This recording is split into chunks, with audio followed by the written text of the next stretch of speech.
Glória a Deus, queridos. Eu vou aqui só fazer uma oração e terminar agora.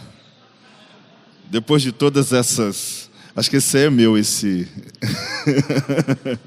Obrigado. Eu estou rico, mas nem tanto para poder... Aqui eu me sigo aqui. É um prazer estar com vocês. De fato, eu me sinto muito em casa aqui. Trouxe minha família, as crianças de férias, né? Viu o pai saindo, falou: quero ir junto. Mas eu não gosto de trazê-los aqui não. Sabia, Carlito? Eu não gosto de trazer as crianças aqui não, porque eu trouxe eles aqui uma vez, e o que aconteceu? Acabou tudo, né? Foi um mover tremendo. Aí eu peguei a Dutra para ir para minha casa. Eu moro aqui na mesma rua de vocês, em Penedo, né? Aí quando eu estou no caminho, tinha andado já uns 40 quilômetros, carro escuro, aquele silêncio, todo mundo já pensei, está dormindo, né? De repente uma vozinha lá atrás falou assim: pai, é muito longe a igreja que a gente foi hoje? Eu falei: depende, meu filho.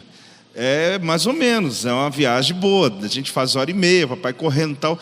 É porque eu estava pensando em voltar aqui domingo. Eu falei: tá amarrado? Tá amarrado? Tá amarrado esse negócio? O diabo trabalha, viu o inimigo trabalhando? Então eu não gosto de trazê-los aqui. Eu não gosto, é muito ruim, né? Fica difícil pra gente. Mas, de fato, essa igreja é um impacto tremendo para todas as faixas etárias, para nós. Aprendo muito, amo estar com vocês. Esse ambiente que a gente tem aqui agora, por essa 1 hora, é um ambiente muito promissor, né? Aliás, o Zac, meu menorzinho, perguntou assim: pai, quando termina e zera aquilo ali, o que acontece? Eu falei: não sei. Ele falou que abre um buraco no chão aqui e a gente cai. Ele falou isso aí, então ele já sabe. Então abre um buraco e a gente cai. Então, gente, quando estiver acabando eu corro, porque eu não vou ficar aqui não. Glória a Deus. Eu quero falar com vocês sobre um tema, mas na verdade é uma metáfora chamada Oceano Azul. Eu quero falar dentro desse tema em Mateus capítulo 14, versículo 26. Oceano Azul porque eu reconheço que Jesus, ele não só andou sobre as águas, mas ele navegou em oceanos que ninguém navegava. Ele entrava em ambientes que normalmente não se entrava, e por isso a autenticidade dele fez que o seu ministério fosse um ministério rico, um ministério bem sucedido, a ponto, quando a gente falava ali com o Carlito, ninguém ficaria disputando a capa de um homem se ele fosse um mendigo, se a capa dele não custasse nada. Quando ele acaba de morrer, os romanos estão querendo disputar para quem vai ficar com a roupa dele, porque na verdade ele andava com roupas que eram, a sua capa era de nobreza. Mas eu quero dizer o que diz aqui, Mateus capítulo 14, 26 diz assim: os discípulos, ao verem-no andando sobre as águas, ficaram aterrados e exclamaram: é um fantasma! E tomados de medo gritaram. Agora, Mateus 8, 27, são 3 versículos só que eu quero ler. Mateus 14, 26, já li. Agora Mateus 8, 27, que também você vai perceber que eles ficam assustados, eles não compreendem aquilo, eles acham estranho, que diz assim: maravilharam os homens dizendo: quem é este que até os ventos e o mar lhe obedecem? E por último, Lucas 7, 49, onde você vai perceber que nessas 3 situações existe aqui um espanto, existe na vida deles algo que eles estão dizendo: quem é esse? Lucas 7,49 diz: os que estavam com ele à mesa começaram a dizer entre si: quem é este que até perdoa pecados? Nós percebemos nesses 3 textos que Jesus era diferente. A maneira dele abordar pessoas e as atitudes dele eram completamente antagônicas à expectativa que se geraram a respeito dele. Os métodos de Jesus não eram os mais esperados, mas os resultados eram altos. A maneira que ele trabalhava não era comum para todos, mas os resultados que ele tinha eram questionáveis. E aí é interessante que você vê alguém que ele começa a trabalhar de uma maneira que ele atinge, que ele consegue chegar a um grande resultado sem estar no nível convencional. Há dias atrás uma pessoa escreveu uma carta para mim dizendo: temos um sonho, carta mesmo, muito incomum, né?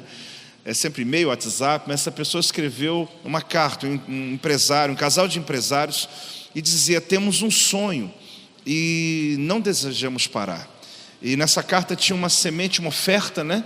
E eles estavam dizendo: nós estamos aqui plantando, apóstolo, essa semente, porque nós não queremos parar. Essa frase, ela estava colocando toda a expectativa que eles têm, mesmo diante de tantos obstáculos que nós encontramos. Nós sabemos que a Bíblia está cheia de textos que organizam a nossa mente, que nos leva a um ambiente de fé, a um ambiente de crer que é provável, que é possível.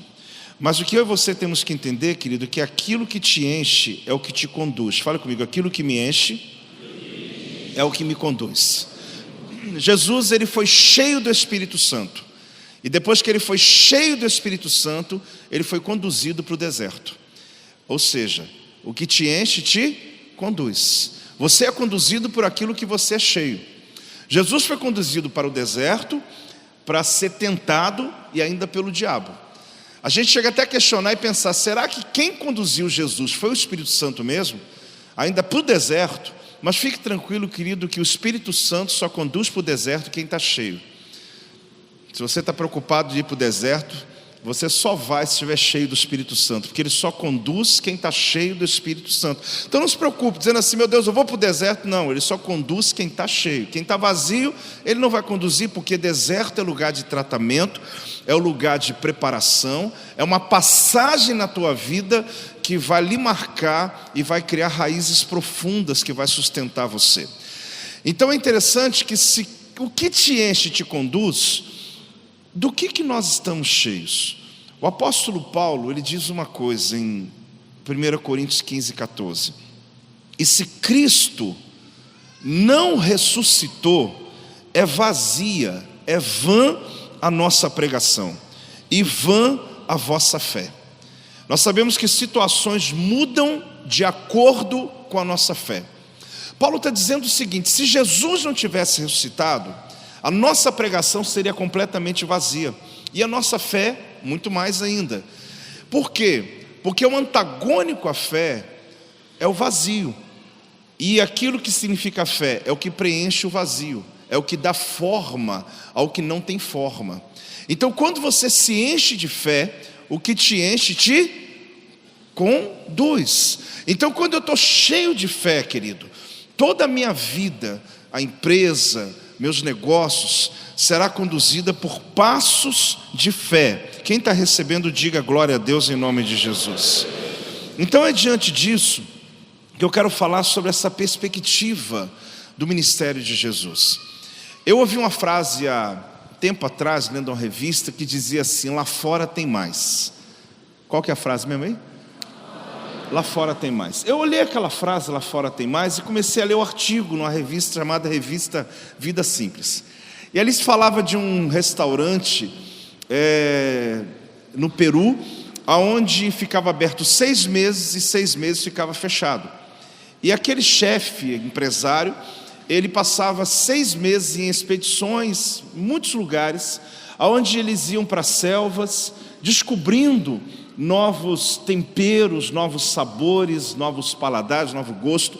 E quando eles voltavam e abria, normalmente eram 6 meses de fila, marcando com antecedência, porque eles diziam o seguinte: lá fora tem mais. Então sempre eles estavam saindo das paredes deles para descobrir novos paladares que haviam lá fora. Eu diria que isso para nós faz muito sentido, querido, porque a nossa tendência é ficar dentro do nosso quadrado, do nosso gueto, da nossa perspectiva, e nos esquecemos que há muito lá fora para se aprender. Fala para a pessoa do teu lado: lá fora tem mais. Quando você vem aqui, obrigado, querido, quando você vem aqui e você decide chegar aqui nesse lugar, muito obrigado, você está dizendo o quê? Lá fora tem mais. Você saiu da sua realidade, se assentou aqui, está aí esperando uma palavra, é porque você entendeu uma coisa: peraí, eu não posso ficar dentro do meu mundo, eu preciso encontrar outros universos, outras cosmosvisões, outras perspectivas. Então é a partir daí que Deus vai lhe ampliando e ampliando a sua fé. Eu acredito mesmo no que foi dito aqui, logo após o louvor, parece que o pastor Carlito disse, sobre Deus ter o controle, ou seja, Deus, Ele não começa nada sem antes ter terminado. Ou seja, a bênção já é sua, as palavras já são verdadeiras. Amado, quando você vê na Bíblia Deus dizendo farei, considere feito. Deus não existe esse negócio farei, vou fazer. Farei é só para a tua linguagem. Na nossa visão natural, é entender que Deus está falando do futuro. Mas na verdade, quando Deus começa algo, Ele já terminou na verdade. Então quando Ele fala farei, já considere feito, porque Ele já foi lá e fez, e Ele agora manda o teu presente trabalhar em direção ao teu futuro. Há dias atrás eu estava em casa preparando algumas palavras, e às vezes eu desço alguns livros e coloquei na mesa, e o meu mais novo, Zac, de novo, né? Ele chegou e começou a mexer nos livros. Aí tinha um livro em hebraico, claro que ali tinha a tradução também em português, algumas coisas, e ele foi folheando. Aí ele falou: pai, esse livro está errado. Está errado, porque eu vou contando aqui, os números vão diminuindo para frente. Ele está escrito de trás para frente, da direita para a esquerda, está errado.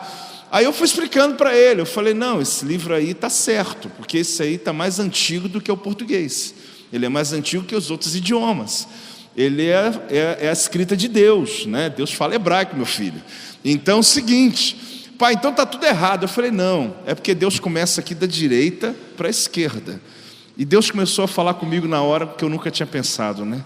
Quando Deus começa a escrever a tua vida daqui, querido, Ele escreve do futuro para o presente. Ele vai lá na frente, escreve, depois Ele vem trazendo a você. Mas quando Ele disse aqui, farei, Ele já fez, Ele já começou a escrever lá no teu futuro. Você está recebendo? Dá uma salva de palmas, celebra aí, dá um glória a Deus em nome de Jesus. Glória a Deus. Glória a Deus. Então considere feito. Considere feito. A partir dessa perspectiva de 3 palavras: quem é este que anda sobre as águas? Quem é este que acalma as tempestades? Quem é este que perdoa pecados? Foram 3 textos falando sobre quem é este. Quem é este? Por quê? Porque a perspectiva que Jesus trabalhava era completamente diferente.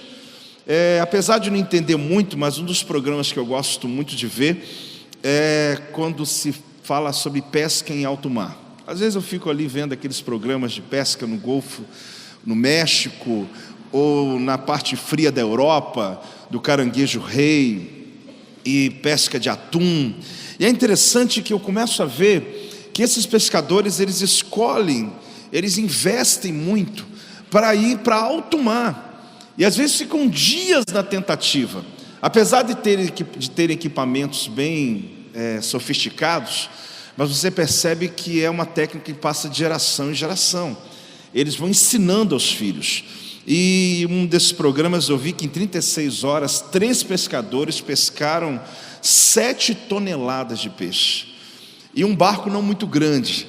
E eles voltaram ali de alto mar com a grande pesca.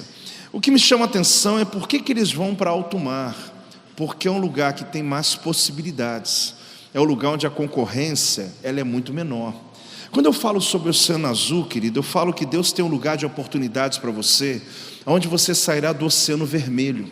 Porque a nossa linguagem, normalmente, é uma linguagem militar.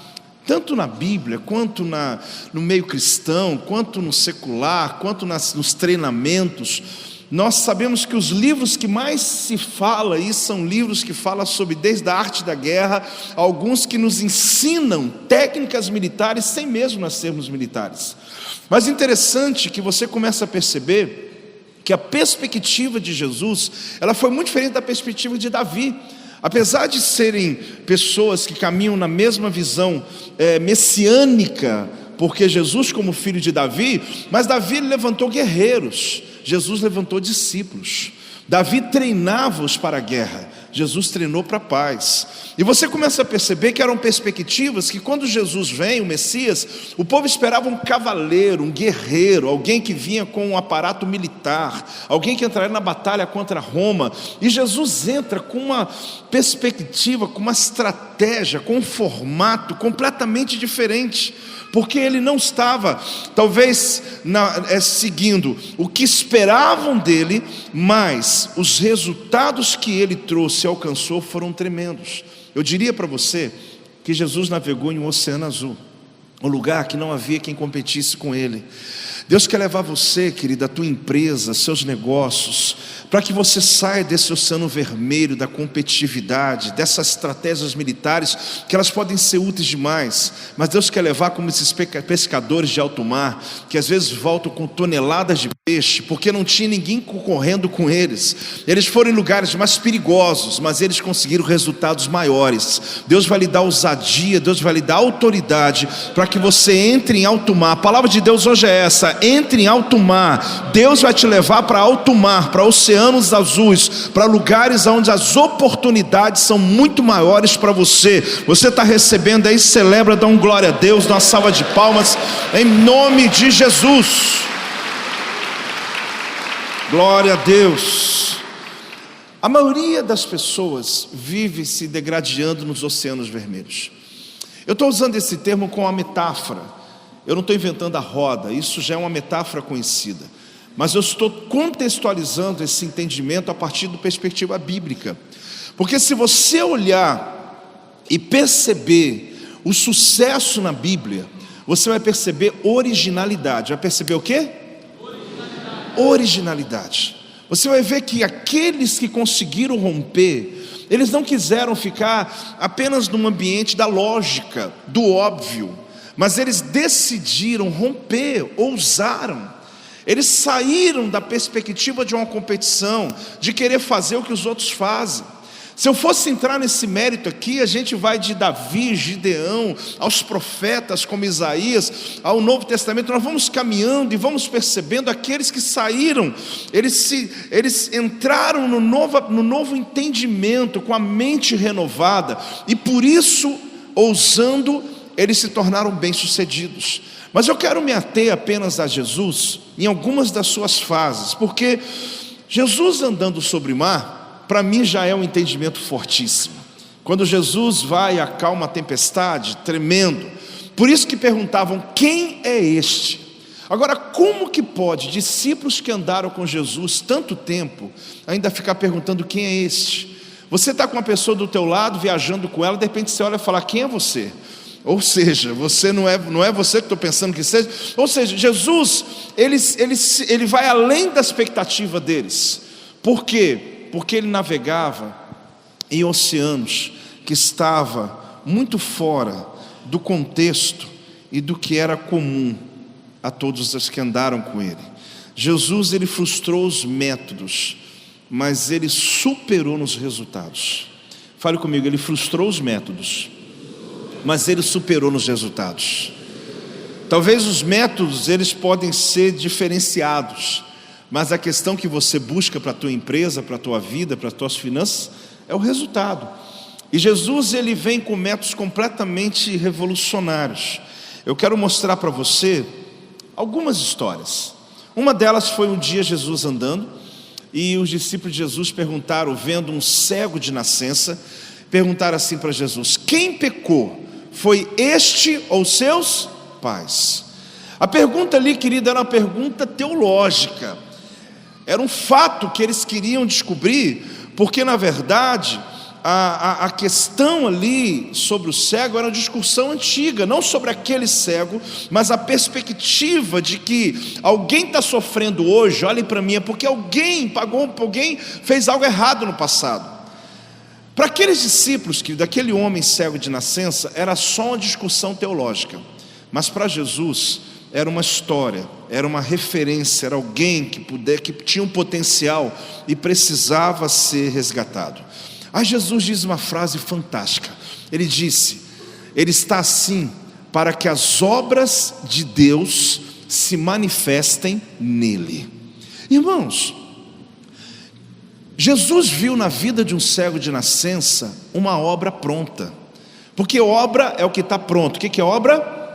Que está pronto. Alguém fala: veja aquela obra, é o que está pronto, né? Quando a Bíblia fala sobre celebrar o Senhor pelas obras que Ele fez, é o que está pronto na tua vida. Jesus olha para um cego de nascença, que a única referência que ele tem é escuridão. A Bíblia não está falando de um cego como Bartimeu, filho de Timeu, que a Bíblia diz: o que você quer? Que eu torne a ver. Ele tinha referência, ele era um homem que via, um dia tiraram os seus olhos, é uma história, e ele agora quer ver. Esse aqui não, ele não tinha nenhuma referência. O que um cego de nascença tem dentro dele, construído para ser trazido para fora, para manifestar? Jesus enxergou nele, querido, o que ninguém enxergava. Por isso Jesus andava em oceanos azuis. Ele encontrava nas pessoas um potencial que normalmente não era encontrado, porque ele via de maneira diferente, de outra perspectiva. Ele descobria talentos onde ninguém conseguia descobrir. Jesus olha aquele homem e diz: olha, vai manifestar. A palavra manifestar não é criar. A palavra manifestar é trazer para fora o que já existe. Se por um acaso houver um culto aqui em outra área, o pastor Carlito marca um culto de libertação, como acontece aqui alguns projetos, né? E de repente uma pessoa vai para o acampamento, para o encontro com Deus, e o indivíduo vai e começa a ser ministrado. De repente, no meio daquele ambiente de libertação, que é proposital, cada palavra vem, de repente o indivíduo fica endemoniado. Aí você vai dizer assim: ali manifestou um demônio. A gente usa a palavra manifestou porque alguém diz assim: não, ele estava aqui e pegou o demônio ali fora. Ele deve ter pego o demônio no ônibus quando estava indo para o acampamento. É assim que funciona? Não, ele pegou o demônio, ele dormiu no mesmo quarto com o pessoal lá, e à noite o demônio entrou nele.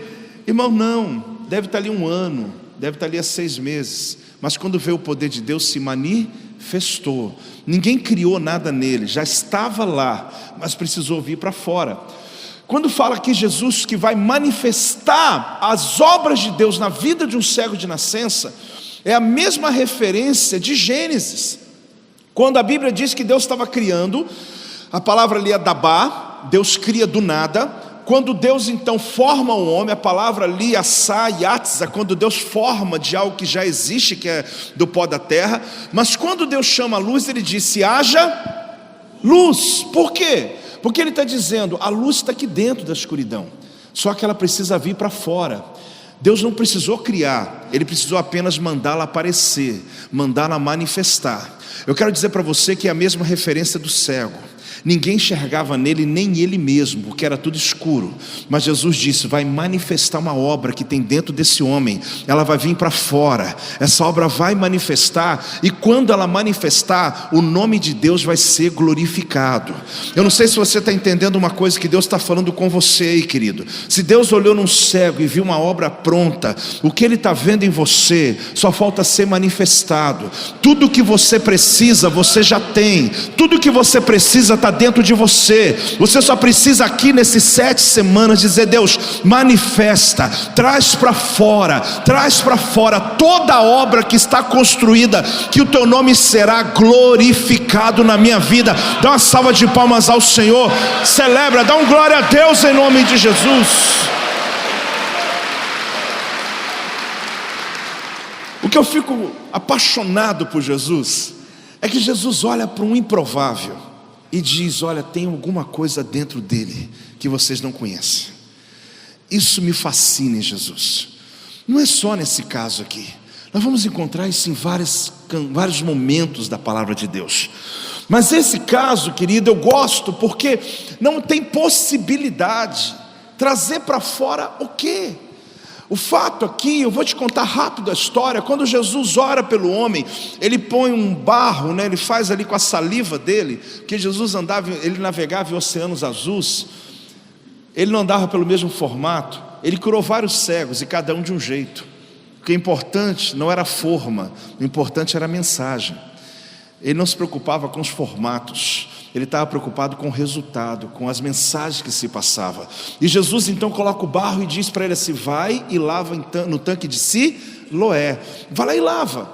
No texto está dizendo, querido, que Jesus o manda para o tanque de Siloé. O tanque de Siloé não tinha muitos em Israel, em Jerusalém, mas era um tanque importante em Israel, um tanque que as pessoas estavam acostumadas a ir. E de repente aquele cego até já tinha lavado o seu rosto naquele tanque naquele dia. Mas a diferença, querido, dele ter lavado o rosto dele ali de manhã, ou muitas outras vezes, é que agora ele estava debaixo de uma palavra. Toda vez que você está debaixo de uma palavra, lugares comuns se tornam incomuns, lugares naturais se tornam sobrenaturais. Entenda uma coisa: o tanque de Siloé era um lugar que todo mundo lavava o rosto, bebia água, visitava diariamente. Mas Jesus falou: vai lá e lava lá. Ele podia dizer: mas em Siloé, eu acabei de lavar meu rosto naquela pia hoje de manhã. Mas eu estou falando para você agora segundo a minha palavra. Tudo muda quando você tem uma palavra, querido. Aqui Deus está te dando palavras, acredite. Há uma mudança de ambiente. É um outro lugar no mesmo lugar. Repita comigo isso. É um outro lugar no mesmo lugar.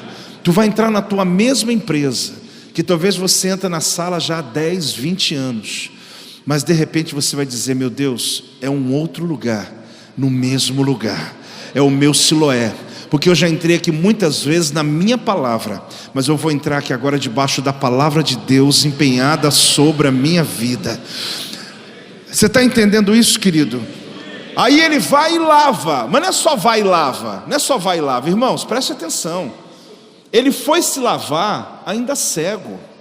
Jesus não curou ele, Jesus só deu uma palavra para ele. Às vezes a gente quer que Jesus faça a obra completa para a gente dizer: Senhor, agora eu vou te seguir. Não, ele só deu uma palavra: vai lá e lava em Siloé. Mas ele continuava cego do mesmo jeito. Mas a diferença é que eu estou cego, mas eu tenho uma palavra. Você sabe de uma coisa, querido? Primeiro vem a palavra, depois vem a visão. Deus vai lhe dar coisas fantásticas, vai lhe ter visões, clareza dos propósitos que Ele tem para o teu futuro, que Ele já escreveu. Lembra que eu te expliquei como Deus escreve? Ele já escreveu, já está tudo escrito. Você só não enxergou ainda no seu tempo. Mas o que Deus quer te mostrar, que uma vez que Ele te dá uma palavra, Ele está te enviando para o teu futuro. E quando você entra em direção ao teu futuro, você está andando em lugares comuns. Irmãos, lembre-se que eu estou te falando. Aquele cego, é muito provável que ele lavou o rosto de manhã antes de ir lá pedir esmola na porta do templo. É muito natural que aquele homem tinha lavado o rosto ali várias vezes e nunca aconteceu nada, a não ser sair com o rosto limpo. Mas agora, quando Jesus mandou ele lavar, ele saiu dali vendo. Sabe por quê, querido? Você só precisa de uma palavra e acreditar nela, por mais simples que ela seja. Vai lá em Siloé. Será que é tão difícil assim? A Bíblia fala: trazei os dízimos à casa do Senhor. E ali tem uma série de promessas para nós. Imagina aquele cego no caminho perguntando assim: para que em Siloé? Ah, mas em Siloé não tem lógica. Mas para que eu vou dar dízimo? Para que eu planto a semente? Irmãos, tem hora que não tem que perguntar muita coisa não. Tem hora que você só tem que seguir a palavra. Vai na palavra, faz a tua parte, porque depois da palavra Deus vai abrir os teus olhos, Deus vai abrir o seu entendimento, Deus vai fazer coisas extraordinárias na sua vida. Agora, vamos lá, aquele cego é curado. Começa a batalha. Vem os religiosos perguntando: é você mesmo? Porque eles não queriam que Jesus fosse glorificado por um testemunho daquele. Chamaram os pais do cego. Lá no texto tem toda uma história tremenda, tentando provar que não era ele o cego de nascença, até que viram que era ele mesmo, o expulsaram. Se você é curioso, depois dá uma olhada lá. Jesus, então, quando o expulsaram, foi ter com ele. Aí Jesus falou com aquele cego assim, agora ex-cego, né? Você crê no Filho de Deus? Ele disse: eu até gostaria, se eu tivesse visto. Porque ele não viu. Perguntaram para ele assim: quem te curou? Ele: não sei. Como não sabe? Eu não vi. Ele não viu, irmãos, porque ele saiu cego. Ele entrou na presença de Jesus cego e saiu de lá cego. Ele só saiu com uma palavra. Se fosse no culto de hoje, você ia dizer assim: não foi muito bom esse culto não, porque o indivíduo entrou e saiu do mesmo jeito, não é? Ele veio e saiu do mesmo jeito que ele entrou, só que diferente, com uma palavra. A questão é o que você vai fazer com a palavra que você recebeu. Aí perguntaram para ele: mas quem te curou? Nem sei, eu só sei que eu peguei uma palavra no culto lá e fui nela. Nem lembro o nome do pregador, mas eu fui nela. Quando eu segui a palavra, agora eu estou vendo, agora eu prosperei, agora eu fui abençoado. Aí vão te perguntar, até que expulsaram ele da sociedade. Jesus então pergunta assim: você crê no Filho de Deus? Ele: não sei, eu tenho que ver. Aí Jesus usa um termo, querido, muito interessante. Jesus falou assim: você já ouviu, e é esse que fala contigo. Eu li aquele negócio, eu falei: como que Jesus está dizendo que o cego de nascença viu ele antes? E sendo que não foi isso provável. Aí lá no grego, lá tem duas questões básicas. Não precisa ser muito entendedor não. Mas a palavra que fala sobre ver é blepou. Essa palavra blepou é ver com os olhos naturais. Mas Jesus, quando disse, você já me viu, ele usou a palavra grega oral, que significa ver na mente, ver no espírito. Ele disse, mesmo cego, você já me viu. Você tinha uma referência aí dentro, mas agora é esse que fala com você, é aquele que curou você. Jesus ensinou para mim uma coisa tremenda, querido, que não tem jeito, todos nós, por maior escuridão que você esteja, sem ideias, desistido, existe uma obra de Deus aí dentro, que só precisa de luz, só precisa de uma palavra para chamar a existência e dizer, apareça. Olha uma coisa, querido, eu acredito que Deus pode fazer coisas novas na sua vida, sim ou não? Sim. Mas você hoje não precisa de buscar nada novo. Você só precisa dizer, Senhor, ilumina o que já está aqui dentro, ilumina o que eu já tenho, ilumina a obra que o Senhor já construiu na minha vida, porque eu sei que essa obra vai glorificar o teu nome, em nome de Jesus, aleluia. Jesus era diferente. Um dia um outro homem chegou para Jesus, Jesus fez uma pergunta para ele, perguntou o seguinte, você quer ser curado? Sabe onde Jesus estava? Na porta das ovelhas, no tanque de Betesda. Quando você for lá com o teu pastor em Israel, pede ele para te levar no tanque de Betesda. Já arrumei um problema para o Carlito, mas é pertinho, é pertinho. Ele vai entrar na porta das ovelhas, vai dizer, gente, aqui é o tanque de Betesda. Sabe o que é esse tanque? É o lugar que as pessoas lavavam os animais antes do sacrifício. Então não era um tanque como de Siloé, é um tanque sujo, é um tanque que lá não bebia água, lá era para lavar animais. Lá era o dia inteiro as pessoas entrando para levar o animal para o sacrifício. Jesus entrando ali, viu aquele monte de gente doente, tinha um paralítico, a Bíblia fala que tinha 5 pavilhões, está lembrando do texto aí? Quem lembra, diga amém. E Jesus perguntou assim, você quer ser curado? Aí aquele homem conta uma história. Irmãos, quando Jesus fizer uma pergunta direta, faça uma resposta direta. Não começa a contar a história, mas não tem ninguém que me leve no tanque. Não tem ninguém que ninguém levou uma cesta básica lá em casa, ninguém me ajudou nessa igreja. Quando eu estava quebrado, ninguém me visitou. Irmão, para de contar a história, porque quando Jesus te faz uma pergunta direta, responda com a resposta direta. Não tente achar um problema. E ele contou aquela história e Jesus está ali esperando. Mas sabe o que eu quero te falar sobre esse texto? Uma única coisa. Aquele homem passou 38 anos dizendo que ele estava vendo um monte de gente sendo abençoado lá embaixo em Betesda, mas ele não. Você sabe uma pessoa que passa anos numa igreja vendo todo mundo ser abençoado, mas ele não? O indivíduo frequenta tudo que é culto, campanha, está aqui já tem 3 semanas, está dizendo, meu Deus, que dia que vai vir minha bênção, que eu estou vendo todo mundo abençoado, eu não. A água movimenta, quando movimenta eu não chego a tempo. O culto que foi falado que era bom, não me levaram, não me chamaram, né? Não é? É só o culto que você não vai que é o melhor, já viu? Você não veio ontem, né? Não deu para ir, eu estava na casa do meu pai lá, não sei o que. Você não sabe o que aconteceu ontem. Você fala, meu Deus, eu venho nessa igreja há 10 anos sem faltar um culto. O dia que eu falto, né?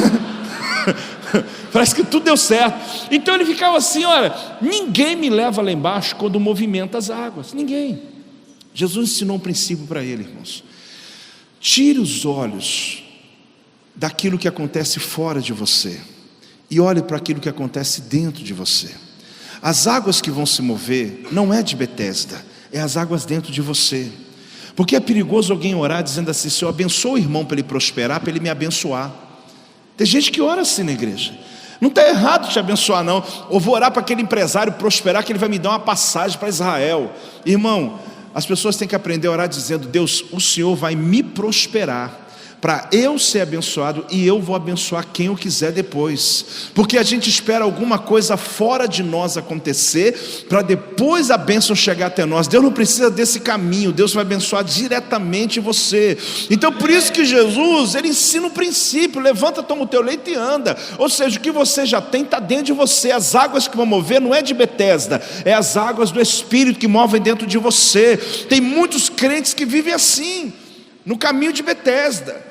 que ele está esperando apenas alguma coisa acontecer fora. Não, mas se o país melhorar, minha empresa vai melhorar. Irmãos, não precisa nada melhorar para você melhorar. A bênção vai acontecer na sua empresa, na sua vida, em nome de Jesus. Tomara que o país melhore, tomara que as pessoas prosperem, tomara que a cidade prospere. Mas Deus está dizendo que Ele não precisa de água externa se mover para Ele abençoar você. Ele vai abençoar você independente de qualquer situação que aconteça ao teu lado, ao teu redor. Dá uma salva de palmas se você está recebendo essa palavra em nome de Jesus. O que eu estou dizendo, querido, que essas expectativas, esses caminhos que Jesus caminha, eles não são comuns, eles são fora do comum.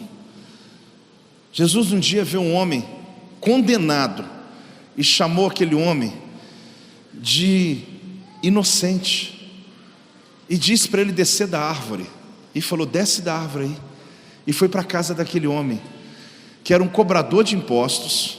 Os detalhes básicos, querido, era um judeu com escolta romana, cobrando impostos do povo judeu, aonde Roma dizia: olha, o valor que eu preciso de cada casa é esse, mas o que você cobrar mais é seu.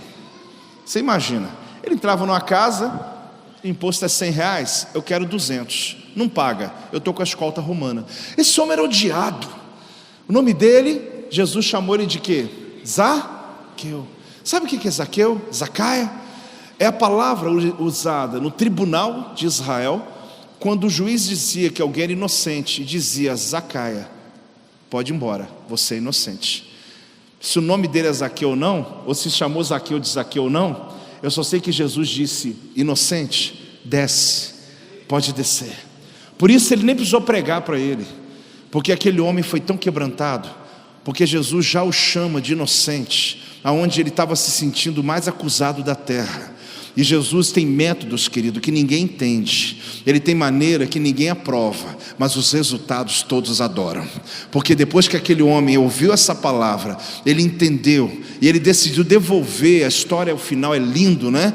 Ele devolveu de tudo que ele roubou o dobro, 4 vezes mais, porque ele entendeu quando Jesus o absolve. Jesus montou um tribunal ali debaixo daquela árvore. Jesus é o juiz, e ele só diz: olha, você está inocente, você pode descer. Então olhe bem, ele chama um homem que agora vai se chamar Zaqueu, apóstolo, mas é Zaqueu, não é o nome dele. Se era ou não era, Jesus então dirija ele de uma maneira que o cura, que o liberta da condição que ele estava. Querido, só quem tem referência pode mudar o ambiente que está ao seu redor. Quando Neemias foi trazido, ou quando ele chega em Jerusalém, Neemias, querido, ele tinha uma referência de palácio. Era um copeiro, mas sabia o que era palácio.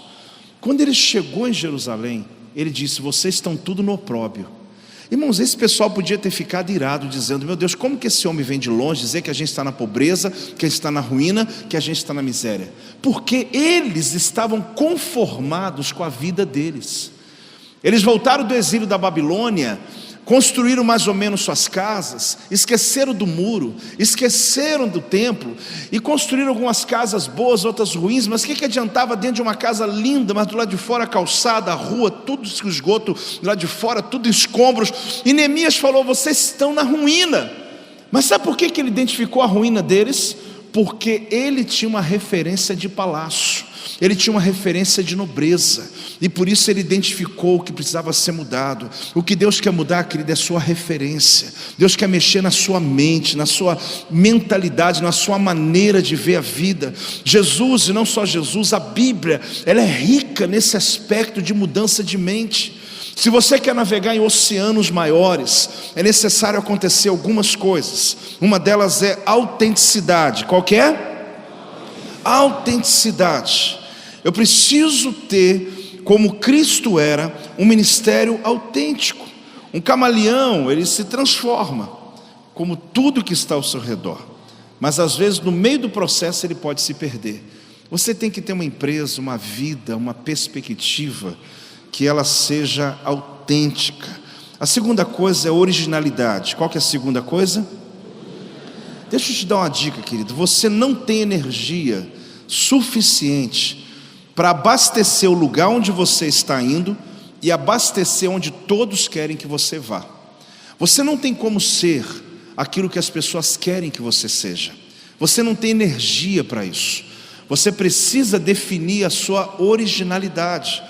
Outra questão que você precisa ter é transparência. Ter o quê? Deve haver um ponto na sua vida em que você deve parar de tentar fazer jus às expectativas das pessoas e você realmente descobrir qual é o teu destino, qual é a tua autenticidade, transparência. Jesus não se preocupava muito com aquilo que os religiosos pensavam a respeito dele. Uma outra coisa que você precisa ter é inovação. Eu acho que alguns desses pontos aqui, eles vão até coadunar com aquilo que o pastor Carlito já veio aqui te ensinando de uma maneira tremenda. E ele disse um pouco paralelamente a esse respeito. Se você parar no tempo, querido, se não houver mudança, quando Moisés, quem mesmo? Moisés, ele estava no final do ministério dele, ele se acampou com o povo nas campinas de Moabe. Lá passaram os últimos 2 anos, que a gente fala que o deserto durou 40 anos, mas Deuteronômio diz que foram 38, porque na verdade os últimos 2 anos eles ficaram se preparando para entrar na terra prometida. Sabe por quê? Porque o paladar ia mudar. Moisés estava mais preocupado com a prosperidade, a riqueza, do que com a necessidade. Porque no meio da necessidade, querido, o povo, por mais que murmurasse, não tinha outra escolha, eles queriam ficar com Deus. Mas o fato deles entrarem na terra prometida, eles iam conhecer os 7 frutos da terra. Você sabe o que é uma geração nunca ter experimentado nada além de maná? De não ter tido paladar algum diferente, a não ser o maná que caía do céu. Mas lá agora havia tâmara, e havia o que? O mel da tâmara. Eles iam experimentar as romãs, eles iam experimentar agora a cevada, o trigo, a azeitona, o azeite da azeitona. Eles iam ter uma experiência tremenda com os frutos da terra, onde cada um desses frutos da terra, querido, tinha uma representação inclusive messiânica. Mas Deus mudaria o paladar deles, a perspectiva deles, porque no deserto não se planta, mas na terra prometida você tem que plantar para colher. E alguém diz, mas isso é terra prometida? Sim, porque agora eles iam saber o que era plantar e colher. E Moisés passa 2 anos preparando todos para mudar a mente, para transicionar a mente para a prosperidade, porque a maior preocupação deles não é o tempo da escassez, mas era o tempo da terra prometida, onde eles comeriam o melhor da terra. Eu quero dizer uma coisa para você, querido, você pode ter alcançado muito na tua vida, eu creio que Deus já derramou prosperidade, mas agora a declaração é riqueza. Deus quer levar você para um outro nível, porque você já tem vivido a prosperidade, isso já é verdade na tua vida, mas Deus quer levar você para a riqueza. E aqui Deus quer te ensinar é que Ele quer mudar sua mente antes, porque quando você pisar na riqueza, você precisa saber como se comportar nela. Se você acha que alcançou muito, maravilha, mas ainda não é nada diante do que está escrito na história da tua vida. Deus fará muito além do que você vive até hoje. Você pode receber isso, meu amado, se expresse, dê um glória a Deus em nome de Jesus. Mas para que a inovação aconteça, querido, a gente tem que aproveitar o Kairos. É conhecido tanto como Kairos como Obiportus. Obiportus é o nome dado pelos romanos ao vento que levava o navio ao porto. É chamado vento oportuno, oportunidade, quando você pega o chamado vento favorável. O Obiportus era um termo usado pelos gregos, mas na Bíblia nós vamos entender esse termo como Kairos, tempo como Kairos. O Aionos é o tempo de Deus, o Cronos é o que está no teu relógio aí, o Kairos é o tempo da oportunidade. E você como empresário precisa aprender a conduzir a sua embarcação quando chega o vento da oportunidade, Obiportus. Porque quando a embarcação vinha em alto mar, dos oceanos azuis, ela vem numa grande velocidade. Se ela continuar naquela mesma velocidade, não tendo motores como hoje tem para poder conduzir isso, eles batiam nas pedras e quebravam o casco. As embarcações então ficavam em uma posição em espera, esperando o melhor vento. era o vento certo para levantar as velas e trazer a embarcação para o porto. É exatamente esse termo que é usado para as oportunidades que Deus entrega para nós, chamado Kairos. Existe um momento da tua vida, querido, que sopra um vento, e você tem que estar pronto para eles. Você precisa estar preparado. Mas aonde começa a tua mudança? Na tua mentalidade, na maneira, toda mensagem dada aqui, eu sei que ela está vindo nesse caminho, porque Deus quer mudar a tua mente. Deus quer levar você para a riqueza. Deus, assim como levou o povo do deserto para a terra prometida, Deus quer levar você da prosperidade para a riqueza. Mas Ele só fará isso quando você estiver pronto para receber e entender que quando o vento oportuno soprar, você vai levantar as velas e dizer: chegou a minha hora, chegou a minha vez. Eu quero profetizar sobre a tua vida, querido. São 7 semanas. Deus não deu essa visão ao teu pastor à toa. Deus deu essa visão ao teu pastor porque Ele percebeu que é um tempo certo. E eu profetizo o Kairos de Deus. Obe portos. Eu profetizo o vento oportuno sobre a tua empresa, sobre a tua vida, sobre tuas finanças, e você vai perceber a hora de levantar as velas e dizer: chegou a minha hora de chegar ao propósito de Deus na minha vida. Eu recebo. Se você recebe, dê um glória a Deus, ao Senhor. Se você recebe, dê uma salva de palmas bem alto ao nosso Deus.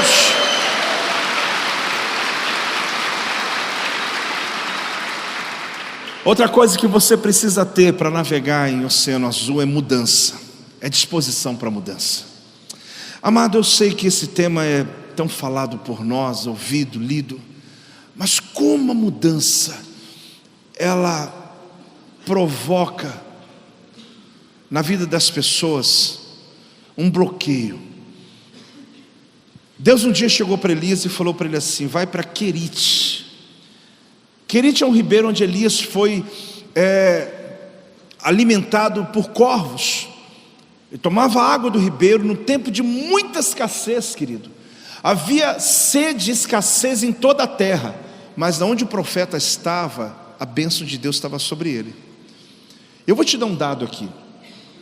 Deus um dia mandou Elias sair de Querite e as águas secaram. E a gente pensa assim: mas meu Deus, Elias saiu porque as águas secaram. Não, as águas secaram porque Elias saiu. Porque enquanto ele estava lá, as águas estavam lá. O dia que ele sai, as águas secam. Quando ele chega na casa da viúva, onde não tem comida, começa a ter comida. Porque a bênção não está no lugar, a bênção está sobre você. Você está entendendo ou não está entendendo, querido? Ele chegava nos lugares. Só que entenda uma coisa: Querite é uma palavra hebraica que significa cortar, algo cortante. Deus leva Elias para um lugar de cortar, aonde a palavra Querite significa quando você coloca várias madeiras com tamanhos diferentes, árvores com tamanhos diferentes, e alguém vai, corta e nivela todas essas árvores ou madeiras no mesma altura, no mesmo tamanho. Isso é Querite. Deus levou Elias para um ambiente para nivelar o ministério dele, para organizar a vida dele. Quando ele sai de Querite, Deus fala: agora vai para Sarepta, uma cidade que ele ficou um tempo na casa de uma viúva, e ali houve prosperidade enquanto ele estava. Porém essa palavra, ela significa fundir, ela significa crisol. Ela tem o mesmo significado quando a Bíblia chama de potassa, ou alguma coisa que está ligado a fundir o metal, o ouro. Ele sai então do lugar de nivelamento e agora vai para o fogo para ser fundido, para Deus prepará-lo. Por quê? Porque dali ele iria para o Monte Fértil, chamado Carmelo. Antes dele ir para o Monte Fértil, ele passa agora, primeiro em Querite, ele é nivelado. Segundo, ele passa pelo fogo. Agora ele vai subir a montanha do Carmelo. Amado, se Deus está conduzindo você a mudanças, ouça a voz de Deus e caminhe. Porque a bênção não está sobre lugares, a bênção está sobre você. Se Deus está mudando o teu ramo, não tenha medo, porque Deus vai te levar para oceanos azuis, a lugares que você não vai ficar competindo, porque nem terá competição, porque você vai entrar em lugares onde ninguém vai querer entrar, e ali é a bênção de Deus, ali que Deus vai mover. A crise, nós sabemos que ela existe, mas irmãos, isso não é algo só para te encorajar, isso não é para falar, todo mundo fala disso, não. Crise crise desse momento é a grande oportunidade que Deus está entregando nas tuas mãos. Então, em nome de Jesus, querido, essa crise é o vento obiportus, é o vento do Kairós, é o tempo da oportunidade, é o tempo de Deus para a sua vida, em nome de Jesus. Se Deus levou você para Querite, mas eu estou sendo nivelado, está doendo, apóstolo, está doendo, está difícil. Mas depois de Querite mandou então para Sarepta, pior ainda, porque é lá onde queima, para poder o ouro ficar bem apurado. Sim, mas depois de Sarepta tem a montanha do Carmelo, que era o lugar chamado lugar fértil, é onde Deus vai te levar, querida, onde o ministério de Elias recebe uma grande unção. E aí sim entra a palavra do teu pastor: corra, porque ali em cima veio fogo, ali em cima veio chuva, e agora Deus deu velocidade a Elias para grandes conquistas na vida dele. Deus vai trazer velocidade sobre o teu ministério, sobre a tua empresa, sobre as tuas finanças. Deus está te falando, pode começar a correr. Mas se hoje você está em Querite ainda, espere. Eu estou em Querite, apóstolo. Quem está sustentando em Querite é um corvo, mas corvo não come carne crua, não come carne podre, perdão. Como que Elias comeu carne de um corvo? Porque Deus mudou a natureza do animal para sustentar o profeta. Amado, vou dizer uma coisa para você: Deus pode mudar qualquer situação se for para cumprir a palavra dele sobre a tua vida. Porque corvos vai atrás de carne podre, mas ele teve que mudar a natureza de algum deles para trazer carne boa e fresca para o profeta.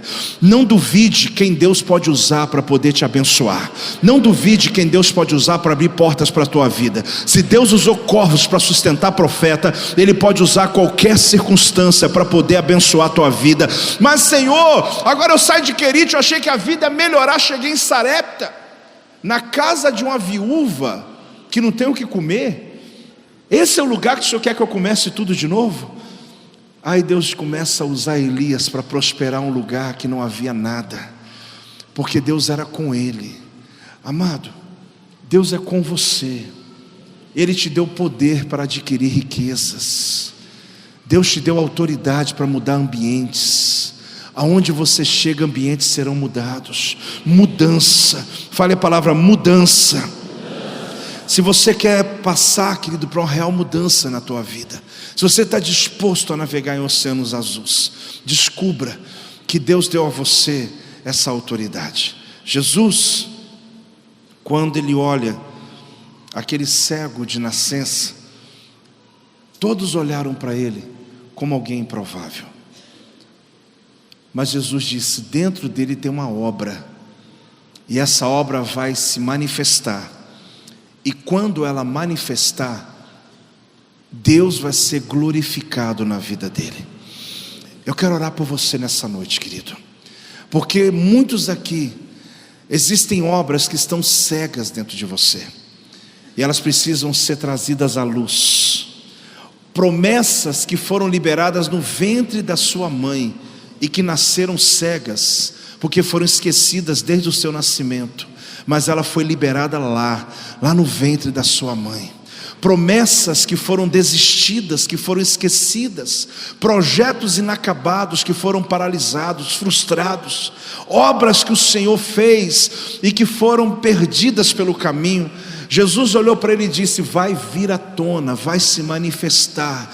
Assim como ele disse, haja luz, ele disse, a escuridão daquele cego tem obra aí dentro. E hoje eu quero dizer uma coisa para você, querido. Deus pode em cada culto aqui fazer coisas novas, profecias novas, mas a minha palavra hoje é chamar a existência o que está dentro de você. Deus não precisa criar nada hoje aqui, Deus só precisa fazer manifestar as obras de Deus que estão dentro de você. E se você recebe essa palavra, se ponha de pé em nome de Jesus. Se você recebe, querida, essa palavra, se posicione em nome de Jesus, porque cada noite que o Espírito Santo está te conduzindo aqui, porque quem te enche te conduz. Se você é cheio do Espírito Santo, você vai ser conduzido por Ele. E mesmo que Ele leve você para o deserto, não se preocupe, porque quem te conduz também te dá a vitória. Agora, se você é cheio de si mesmo, do teu eu, da tua própria vontade, Você está sendo conduzido, querido, por um caminho que pode até parecer ser bom, mas não se vislumbre com caminhos. Abraão um dia disse para Ló escolher um caminho, e Ló escolheu o melhor caminho que tinha, e Abraão foi no que sobrou, um caminho de deserto, porque Ló é uma geração que escolhe caminhos e empobrece.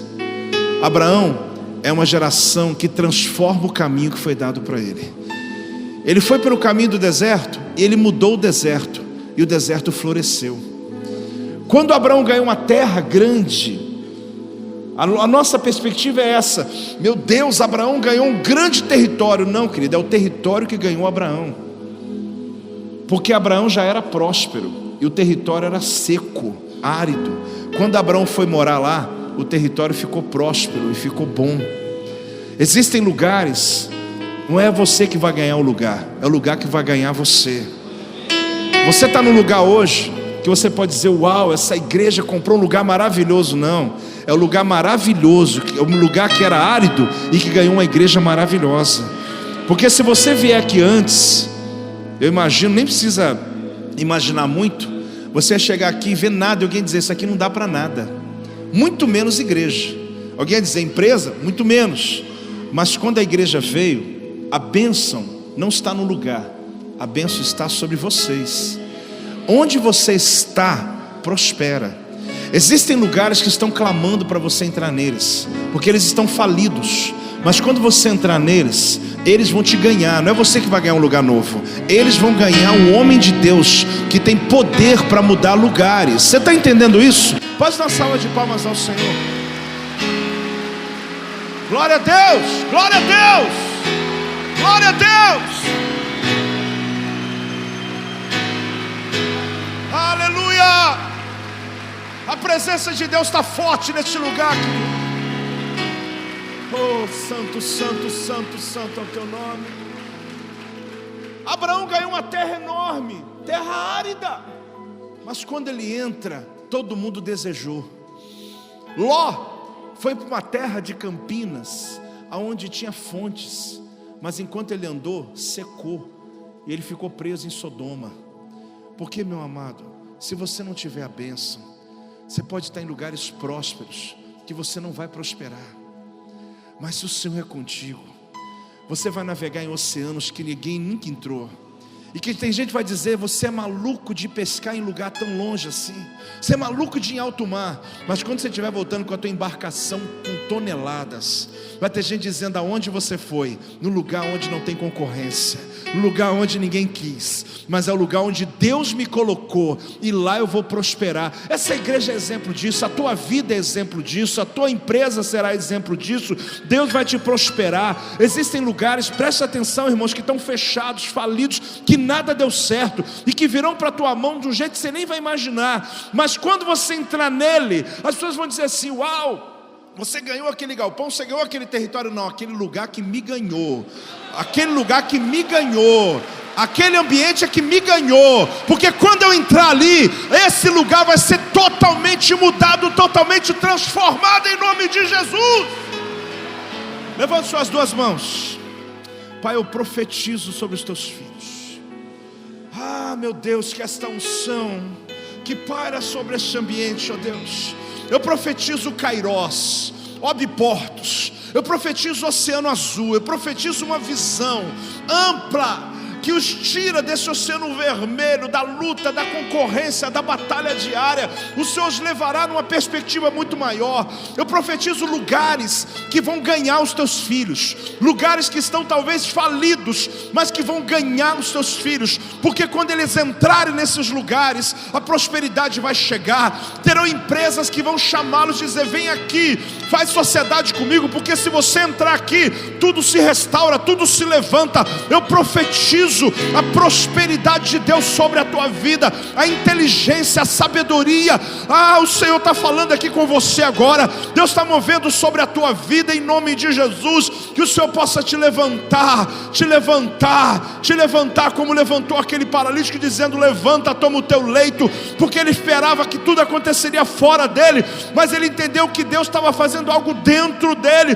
Deus está movendo as águas. Deus está movendo as águas dentro de você. Pai, eu profetizo, eu abençoo os teus filhos, debaixo da tua graça, debaixo da tua palavra, em nome de Jesus. Se você recebe, querido, dá uma salva de palmas ao Senhor.